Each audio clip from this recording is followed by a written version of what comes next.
Hi, everyone. Thank you for joining me for this episode of the Mindrise podcast. I'm Bailey Fruman, psychotherapist, coach, and author of Own Your Power, as well as the founder of Mindrise. Today, we're going to be joined by special guest Kristine Deer, CEO and founder of Deer. And today's topic is all about you are the one that you seek, self-love and acceptance in the face of judgment and shame. So Kristine is a rock star. She started Deer in 2010 after developing the perfect hot yoga short that was meant to get sweaty.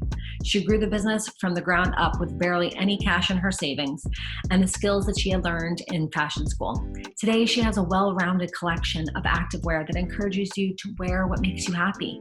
Colorful, fabulous, fit, and inclusive. Deer is a genuine grassroots business with a loyal and loving following. Over 100,000 followers on Instagram and a multi-million-dollar business. They make such an impact in the community in so many ways.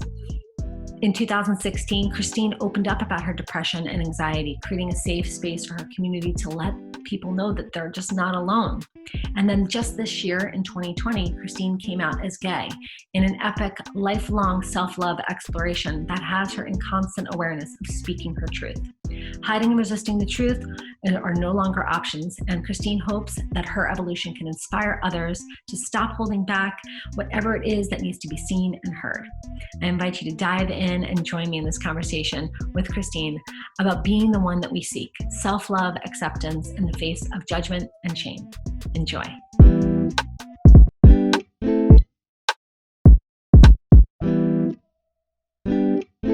Hey everyone, so excited to have Kristine with us today. Hello, Kristine. Hello, my dear. How are you? I'm so good. I am so good. We know each other very, very well. So if this podcast sounds like two friends catching up, it's because it is. I know most podcasts sound really formal and more of an interview style, and for which we will be interviewing you so that I can introduce my amazing friend to so many people within the world. But at the same time, we each have a story to share, and you're going to find a lot of familiarity between Kristine and I. So thank you for joining us today. Thank you for having me. It's always a pleasure to be in your company. Oh, well, thank you. Thank you. So when I invited you onto the podcast, you knew that we were going to be talking about like the big aha, right? Because in many ways, people see you on Instagram, 100,000 plus followers. They see, the Deer brand, the pants, the energy and spirit behind it, the mission, the vision, right? They see all of that. And a lot of times people get stuck in that like, well, she must have woke up like that kind of space. And, so for today's podcast, I know that one of the things that we're really going to be anchoring into for today is talking about like you being the one that you seek in life. So the aha, but also the place of self-love, self-acceptance, especially in the face of judgment and shame. Amen. And no, I did not wake up like this. I actually woke up and went for these. The mini milk chocolate peanut butter cups from Trader Joe's. That was breakfast this morning, and that's pretty indicative of, I think, my 2020. It's just been wake up and do what feeds you. Right. And this morning, mini milk chocolate peanut butter cups fed me. Well, I mean, there's protein and calcium. There's, some benefits here. Oh my goodness. But, are you picking up on and putting down in the sense that in many ways, when we see someone's Instagram following or we see our perception of their success, like we don't necessarily know the story behind what took them to get where they are. So, would you say that you have been on a journey of climbing? Would you say you're on a journey of aha? Would you say that you're on a journey of like, it's still unfolding? What's it look like so far for you? Wow. So, I was going to jump right in. Why'd you think I wasn't? I know. So for like, as long as I can remember, I only saw my life in short bursts from where I am. So I was never the person that had the 5, 10, 15, 20-year plan. I didn't grow up thinking to myself, oh, I want to be married with 3.2 children and a picket fence and a house and a dog and all these things. I had no massive future vision for myself. And I realize now that was for very good reason. Because as of 2020, I would have probably had to scrap every single thing I thought was right for me. And the beauty of that is that I've actually come to understand and learn that I'm a very present person. I'm very present and I'm very patient. I sure went through the phase of, oh, I think I'm ready for commitment and relationship, and I really think I need someone. And the reality is I kind of just needed myself. Right. And I didn't realize that for so long, I'd been abandoning myself. I had been resisting myself. I had been showing up who I thought I needed to be in the world. And at this point, if I got this far, feeling as though I was in, an alternate universe than the one that belonged to me, just imagine what I could do now. And so for context, because I feel like I'm kind of floating in space in my thoughts and words, at the ripe age of 34 or 35, whatever you want to look at it as, I came out as gay. And what's really cool about that is that I've truly never felt more like myself, and didn't realize that just that one tweak of understanding, yes, an element of who I am, it's not all of who I am, but it truly does support the fact that it all boils down to living your truth. It all boils down to truly understanding who you are. And it's not just about me having an attraction to women, it's me having an awareness of my value. It's me having awareness of my worthiness. And that's been the glorious journey of 2020 and previous. So when I first came to you, my dear friend Bailey, I'd just returned home from a trip to Aruba, where I was pretty much kicked out the door to go on this solo vacation. Stayed on the beach for a few days. I did a yoga retreat with Rachel Braffen, Yoga Girl. And at that retreat, it was very, emotive and very beautiful and expressive and vulnerable. But I never touched upon this inkling of an idea that I had, that I'm attracted to women. When I came home, it was like the floodgates opened up. We hung out, and I was like, I have something to tell you. And you were like, I'm here. And you just sat and you sat and you sat, because I couldn't spit it out. There was all this fear about, oh my gosh, if I let it out, it can never come back in. And so speaking my truth has also been, I think, one of the most important and valuable things that I've come to understand. Not to mention last week's workshop that we did, that just came full circle again, and speaking my truth just rang true once again. And so, yeah. Well, but this isn't your first time speaking your truth. I think that you make a great point, that it's important that we be on this constant journey towards self-love and self-acceptance. But this isn't your first time. Back in 2016, being a public figure with, your company, Kristine Deer, you would come out about depression and anxiety, creating that safe space for people to know that they weren't alone in that. So you being a truth teller, somebody that's willing to say things that maybe some other people are hiding or resisting about their truth, I think that that says a lot about, who you are and the journey that you have created so far, in our one precious life. So for you, like, and 2016 obviously is not just like the first time that you've spoken your truth. I'm sure that there are many instances within your life till now that you can really, pinpoint as saying, okay, this is the time that I spoke up. This is the time that I shared. But back in 2016, like, what made you say, like, this is okay, like, I'm going to share this part about me? And how was that a catalyst for you now coming out this year? So I tied my worthiness up in the stigmatized label of depressed. And I said, well, if I let anyone know that I'm depressed, they're not going to trust me. They're going to think I'm going to fly off the handle or, fall into the depths of a ditch or whatever it is. Like I had all of the stigmas internalized because of the way society was treating mental health. And I think at that moment, we were also on the cusp of changing the narrative and speaking more freely about it and bringing more awareness to it.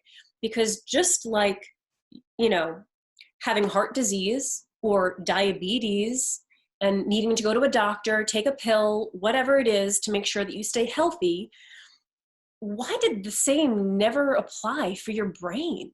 Mm-hmm. Mm-hmm. And mental health stigma. It's so tough. So I realized that if I had a platform, and probably at the time, 60 something thousand followers, was like, okay, there's some people paying attention to me or to my brand. But my brand isn't just about making clothes. We are about making impact. And if we can make an impact by donating money or raising awareness for an organization or charity or cause, well, hello, I've just created the perfect stage. Mm-hmm. All you need is a stage and a mic. Right. Stage and a mic. And so I had my stage. I grabbed a mic, which my mic was my pants. I made a stripe. I named it after myself. And I said, here I am.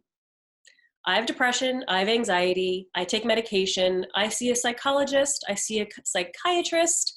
And, at this point, I also have an army. I have a life coach and a Reiki master to round it all out. An amazing family and amazing friends. But the beauty of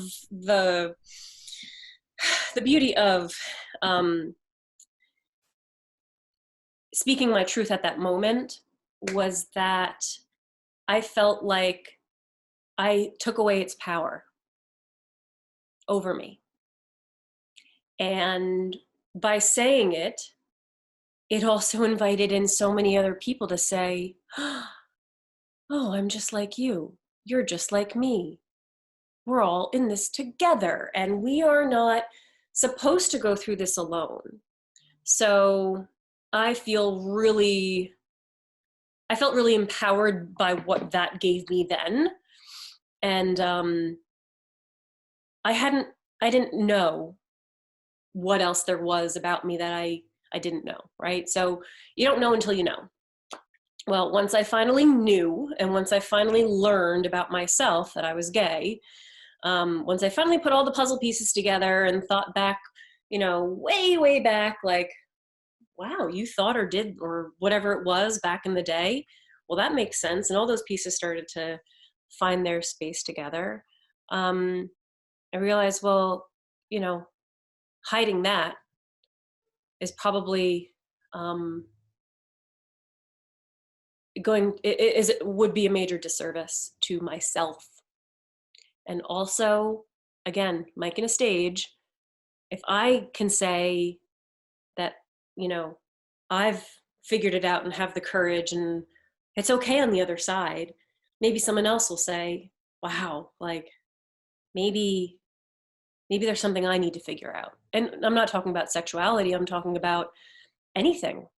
Like, oh my gosh, my real passion in life is whatever, pottery.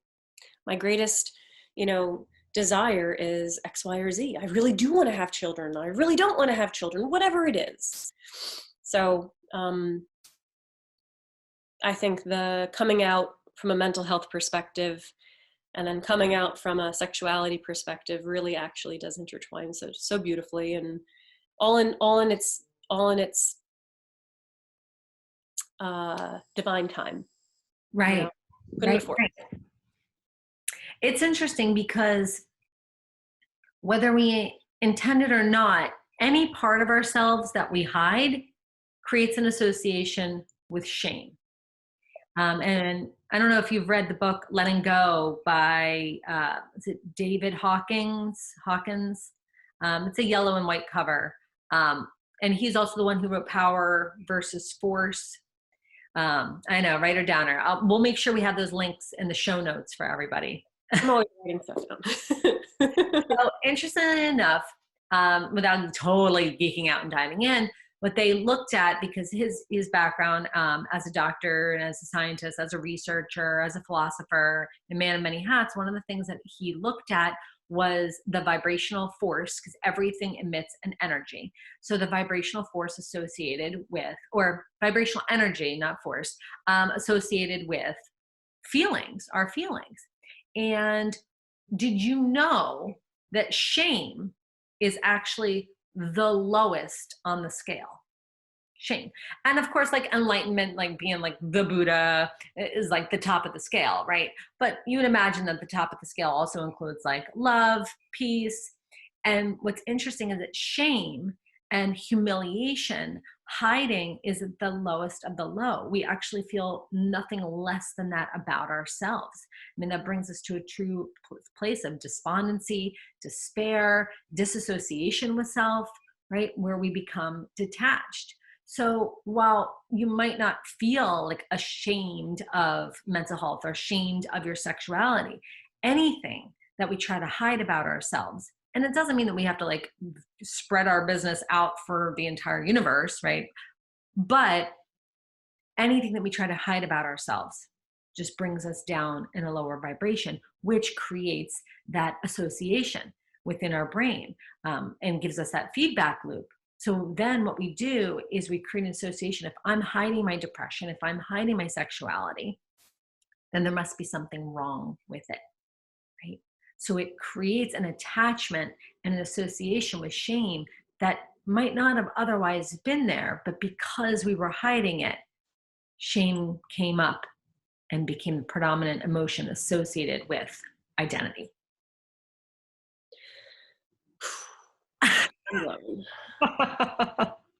It's like chicken or the egg, right? So like, Just wow, I girl. know. It's what we do around here. Just blowing your minds. I never stopped learning. It's really funny. That concept too continues to ring true. Like, you just never stop learning about yourself, because of, you get to the place where that vibration just gets so uncomfortable because intrinsically it doesn't belong to you. Right. And so, well, why am I feeling this? Well, this is stupid. Well, why am I feeling this? Where did it come from? Go back a few years or a few centuries, and whether it's in this life or a past life, it is somehow surfacing because it's going to teach you something and prepare you for something that you're about to go through. Well, this brings about one of the most important points, because if we're looking on this scale, right, this energetic scale that like gives off actual energy and vibration, it's measurable, using electronic tools or something. But the shift, the point of shift, the point of supposed neutrality is courage. And what is courage associated with? Willingness. Right? So if we're looking at like, okay, shame's down here and like all the other crappy feelings, right? Everything from our anger, desire, judgment, all that stuff is all down here. And then up here is like peace and acceptance and love. That's all up here. Okay. The point of the shift, a point of neutrality, is courage. It's willingness. So in many ways, like, a lot of times we have this perception that we must climb up one rung of the ladder to the next rung of the ladder to the next rung of the ladder. And okay, well, I got to go from shame to, frustration, or okay. But the truth is that if we want to shift into a higher vibration, it's not magic. It's just being willing. And a part of having courage and being willing is to share our truth. Even if it's just sharing our truth with ourselves. Got to start somewhere. Yeah. And yes, so the wow. Sorry, I'm just soaking that one up. Willingness, the willingness and the courage comes when you realize you not only deserve better, but you are better than what you are allowing yourself to feel and be, right? So there is the discomfort is getting so uncomfortable that there is no other way but to break through. And so when you think about like a plant, or you think about a butterfly, the butterfly is the perfect example, where they're inside the cocoon, they're all the goo, they start to form their wings, and then they're about to come out. And that butterfly needs that struggle of getting out of the cocoon in order to get strong enough to be able to actually fly. Mm-hmm. And, when somebody comes along with a scissor and, helps the butterfly come out, that's your coping, and that's your drinking, that's your smoking, that's your whatever it is to make sure that you don't feel and go through that discomfort, So for example, I went through something really challenging, and I chose not to imbibe in anything so that I actually felt all the feels. And that has gotten me to the other side exponentially quicker. And with exponentially greater awareness. That's a really great point. Yeah. Like there is acceleration in pure surrender, right? There's acceleration in purity of feeling and allowing yourself to be present and patient with it. Right. But you make a really good point. We do choose to numb out. And that's why I like the delineation between the words numb out versus coping, because coping, I try to just put more positive energy into it in terms of like our supports and the things like journaling, walking, like those are our coping mechanisms with which help us to breathe, versus numbing. And some of those they become numbing agents, like overdoing it with anything, overdoing it with even exercise, like going for a run is great, but if you're pounding the pavement as a way to like punish yourself for whatever narrative you have, that's not going to work. But, over drinking, over Netflixing, like oversleeping even, there's rest and there's avoidance. They're different things. So, you make a great point when we identify what some of our numbing agents are. And we say to ourselves, I'm going to choose in this time not to do that. And when we make that choice, I think what's really important and very healthy for us is to like pad ourselves extra with other good stuff, because left out on our own, it's taking away like our security blanket of, alcohol or smoking or food or whatever. We're going to freak out. We're going to freak out. And what incredible courage that takes. Mm-hmm. And willingness. Mm-hmm. So exactly like you said, having to like hop into that upper frequency is all about courage and willingness. Yes. You look at an alcoholic, how incredibly courageous for an alcoholic to say, I'm not going to drink. Right. In order to feel what they're feeling and go through. I personally don't have, direct experience with that, but understanding that courage is about what you don't do as much as what you do, and letting that discomfort guide you and trusting that whatever's going to happen is going to be for your greater good. Right. And to your point, Kristine, it also allows us to move through the things that do feel crunchy with exponential speed. And not that speed of healing is any indication of, the value within the healing, or the depth of the healing, or how good you are at healing, because we can get real stuck in that as achievers, right? Like, well, I healed in 3 days, so I'm a very good healer. Like, oh my God, we can make ourselves freaking crazy. But what I'm curious about for you is when you do pad yourself with like the good kind of coping, what are some of the tools that you use so that you can navigate feeling the feelings and still like breathing and living life and, running a multi-million-dollar company? I mean, because we still got to be a person, right? We got to feel and continue to move forward, no matter at what pace that is, or even feel in the chrysalis of our cocoon.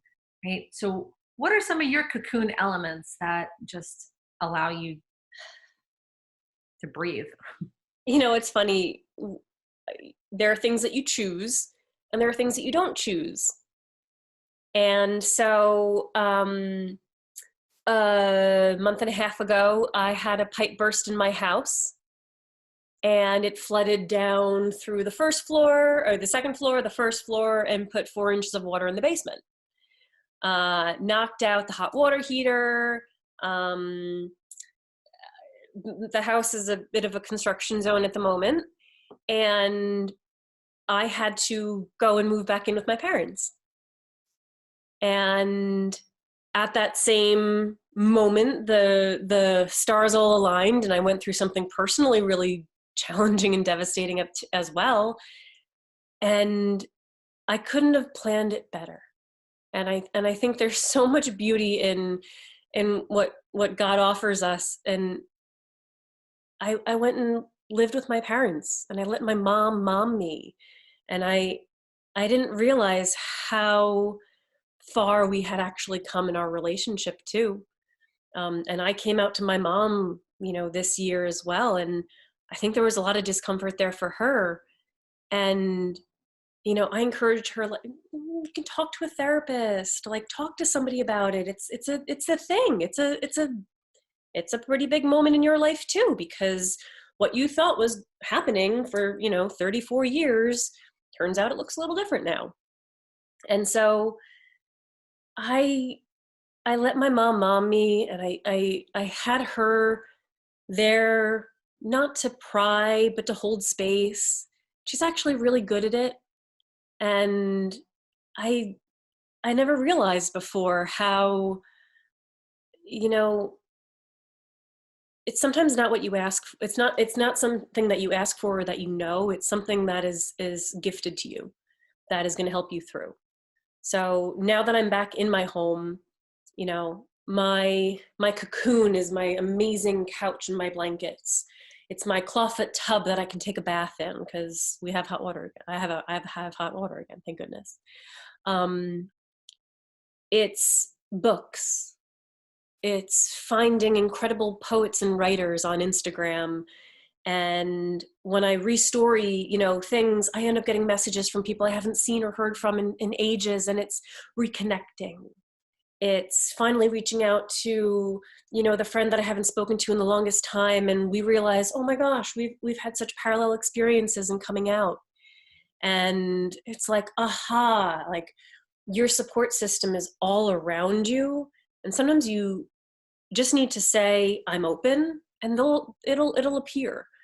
If I went to the things that just I thought were going to make me feel good, I'd be eating freaking mini milk chocolate peanut butter cups until I was blue in the face. I don't know, or brown in the face. Right? Until you just become a mini milk peanut butter cup. Yeah. But you're right. I think that it is about the synchronicities that line up for us. And when we're in that space of forcing the understanding, forcing the, like, please explain to me why I'm going through this right now. And we're like, almost hurry up, life, hurry up, universe, give me the answer.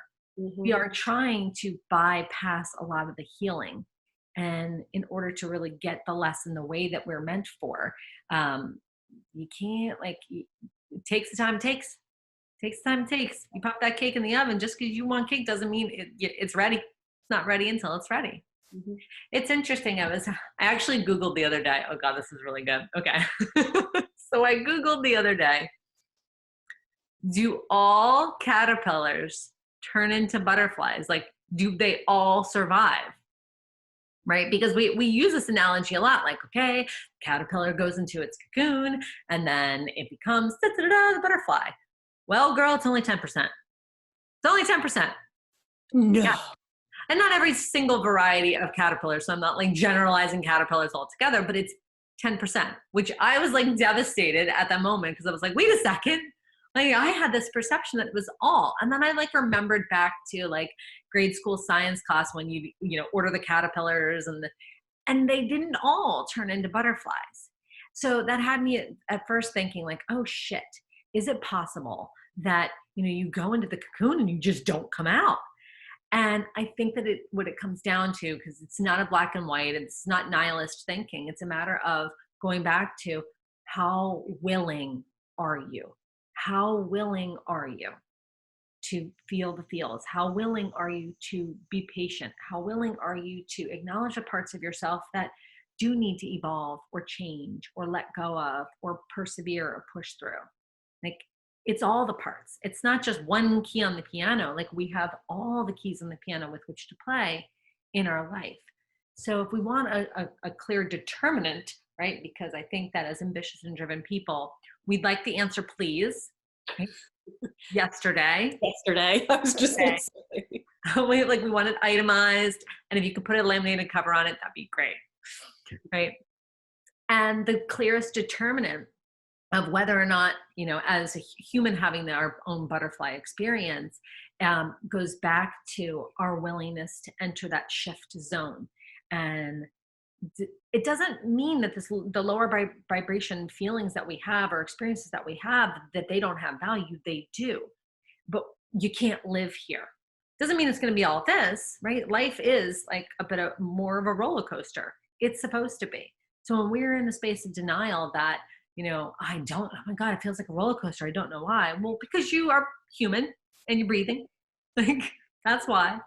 But what was interesting is what it comes down to is whether or not we emerge from the cocoon, the butterfly that we're meant to be, comes right back to that space of willingness and right back to what, we kicked off this conversation with, like being the one that you seek. We all seek love and acceptance. We seek it from this place of judging ourselves or from a place of shame. And the truth is, like, everything that we're looking for resides within us. But how willing are we to be in our truth, to live our truth, to feel the feels? Because sometimes the truth is just not that pretty. Sometimes it's hard. Here's a question. Oh, yes, please. Does the caterpillar have to have the willingness to get into its cocoon, go through the goo, go through the struggle of coming back out, and building the strength to fly? Does that caterpillar need to have all of that courage and willingness all the way at the beginning? No. Or does it build it and understand it and grow through it as it's moving through the process?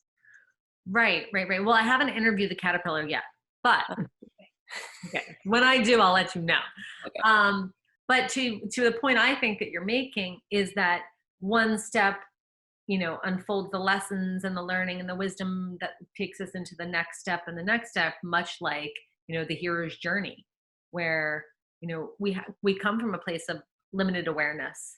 And as we just move through the steps, no matter how long that they take, oh, that was something else that I Googled, was the time period of turning from a caterpillar into a butterfly the same for everything. Not only is it not, but some caterpillars, this is like a 2-week time period. Some caterpillars, it's a year. And it's like different varieties, of course. Like there's a little bit of mix there, but I thought, wow, because again, that goes to the space of us wanting to expedite our healing. Right? And of course, one of the things that helps a caterpillar to go through the process at a expected or anticipated, or what's scientifically the median rate, has a lot to do with environment. So going back to what you were saying about, okay, well, I was patting myself with like the love of my family and connections and time to myself and soaking in the tub and my books. Like those are the things, because when we create that right environment, our chances of survival are much higher. And we're all seeking as humans to survive. It doesn't matter what philosophical background that you look at, any psychological background, all humans seek safety. That's how we're biologically wired. So one of the biggest indicators of that success, like if I'm a caterpillar, I'm telling you, I'm picking Miami over Moscow any day. Right? Because the process and the right environment for a caterpillar to go through their process, by and large, would happen better in that warmer climate for the caterpillar. Mm-hmm. Like I might freeze to death in Moscow. I'm just not prepared for that. It just makes me wildly grateful that I have a great environment. Right. I think about a lot of people who are not in the right environment. And so, for example, I've been following a new account on Instagram called Late to Lesbian. Mm-hmm. And what's really beautiful about it is the community is wildly engaged. So I'll go through comments in order to find mirrors, right? In order to see myself in people and hear it in new words and just be able to be compassionate and empathetic to, wow, like that's a crazy situation that you're going through. So many women who are in marriages with kids who are realizing in their 40s or 50s that they're gay and feeling like they're not in a good environment to be able to process and go through this coming out. It's like, oh my gosh, well, I'm in a beautiful environment. I don't have those things that tie me to a different label and a different whole other life. And, I feel incredibly grateful and blessed that I have such an incredible family and friend group and support system. And that, I've worked really hard to be able to afford a home that is all mine. And yet at the same time, in one of my hardest moments ever, I had to move back in with my parents and sleep on a twin bed. And so like I went through all of my crazy feels, like raw, deep emotion, like weeping in the childhood bedroom that I grew up in, that I started my business in, that like I used to share with my sister, and is now my niece's playroom. And so I could wake up and play Legos if I wanted. But what was beautiful was that it was still an environment in which I felt safe. Right. And not everyone has that when they are going through their caterpillar to butterfly stage. Right. And I have a lot of respect for anyone who's going through something challenging and all of the odds are stacked up against them. Because no matter what, if that cocoon is offering you, is not inside that great environment, perhaps you're only going to get stronger when you do come out. Right. For however long it took you to build those wings and build that strength. Exactly. And I think that, what I hear from you is that space of gratitude and also that space of acknowledgement that, everyone's journey is different. So if anyone is, for anybody who's listening who is going through their own transformation, get yourself resourced. And resourced doesn't mean that, you have to keep with an uphill battle. It's, think about who you're surrounding yourself with.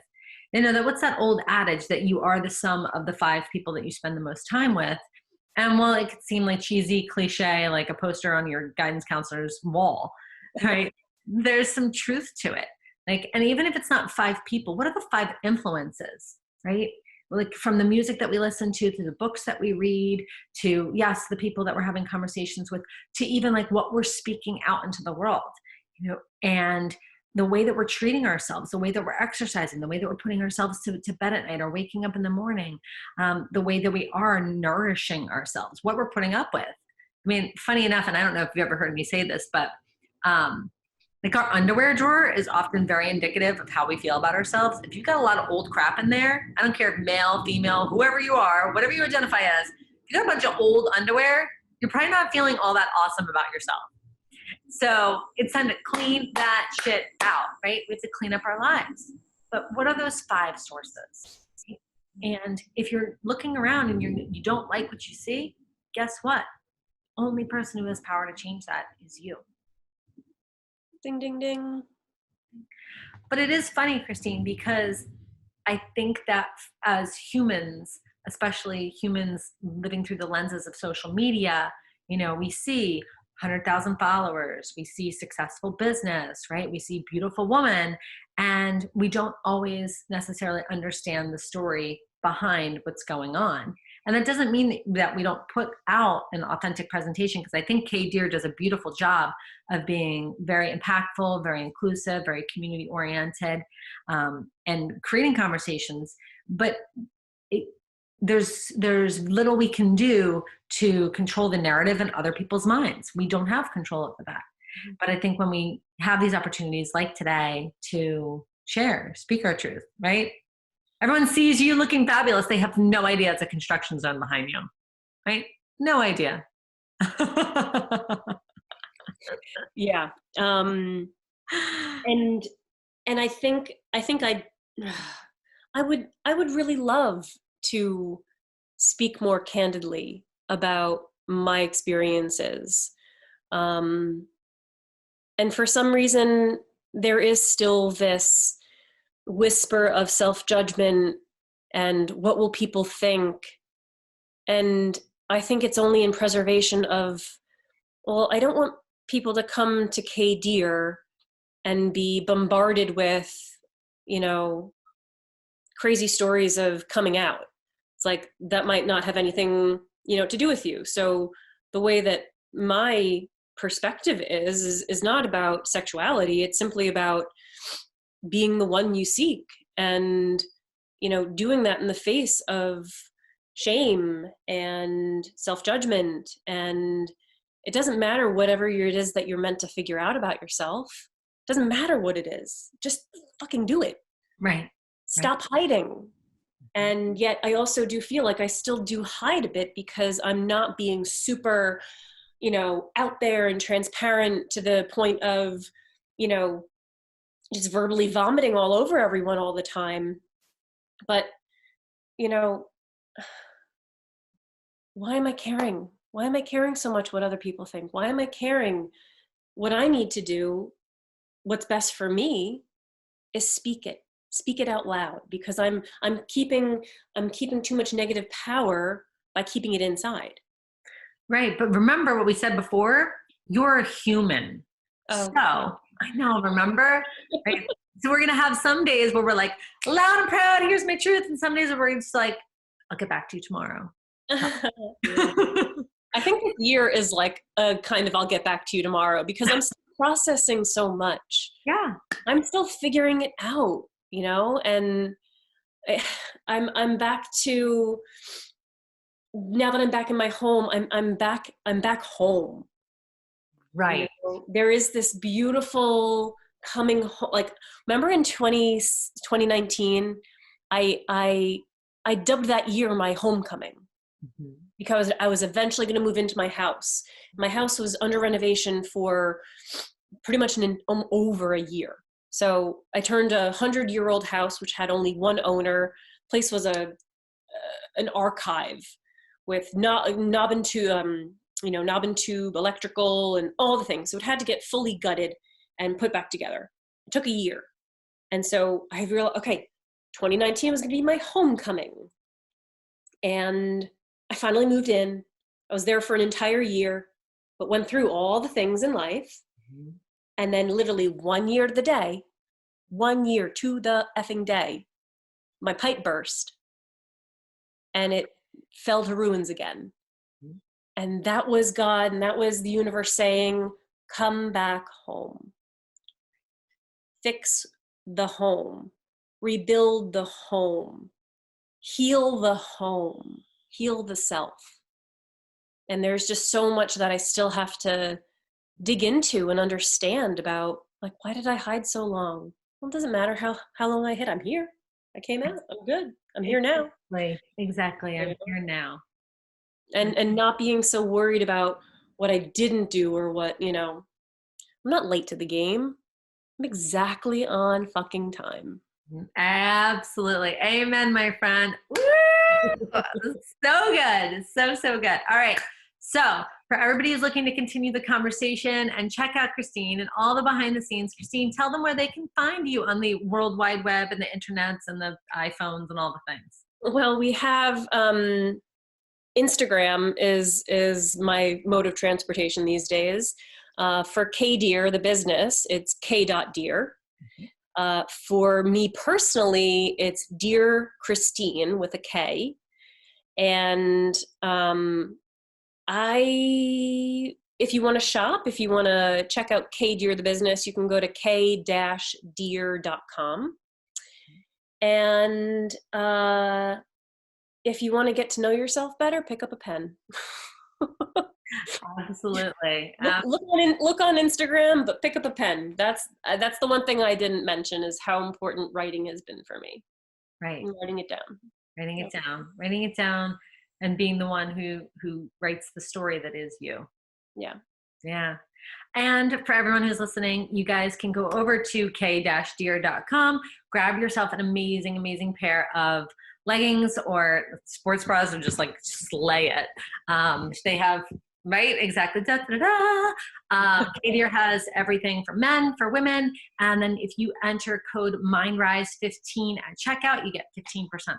So thank you so much, Kristine, for joining us today. It has been always a pleasure. And, I'll call you this weekend. Sounds good. Love you. Love you. Bye. Bye, friend.